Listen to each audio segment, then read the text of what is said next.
mentioned that HBAR is your number two, but when you're forecast about ROI for these prices, XLM kicks HBAR's butt. What are we missing here? So HBAR has fixed fees on the network in dollar versus XLM is going to be paid in XLM. Again, it's a small amount, just like XRP. HBAR does settle the transactions on Hashgraph. I think the discrepancy is in the time frame. I think over the long term, HBAR's price appreciation exceeds XLM.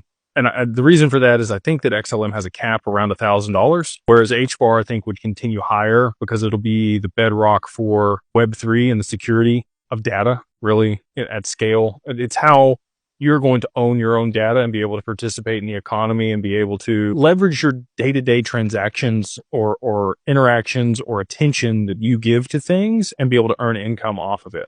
So if you own your own data and you have a decentralized identity on HBAR and the security on that doesn't allow other parties to just take that data from you, which is what currently exists today in Web 2.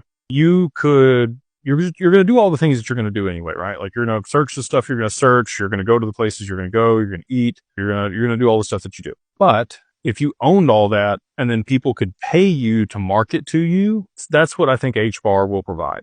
I think that's the benefit globally over the long term is as everything moves on chain, owning your own data and having that security and privacy is going to become paramount for pretty much everyone on the planet in order for them to participate in a Web3 economy. That's how I think about HBAR and what its future use case is, whereas XLM is peer-to-peer payments, but it needs to be able to facilitate micropayments. And so in that capacity, based on the code, it would be limited to 3 decimal places to the left of the decimal and 4 decimal places to the right. So highest value I can think of, and I could be wrong, this is just in my mind, would be $999, 9.9999.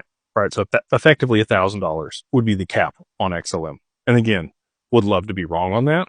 I would love people to make a lot more money than I think. But again, that's why HBAR is my number 2, because I don't think it's capped in the same capacity that XLM is over the long term. And again, when I talk about stuff, sometimes it is predicated on short-term price moves. Obviously, I'm positioned in XRP, but it's also the long-term price appreciation for XRP is why I'm there as well.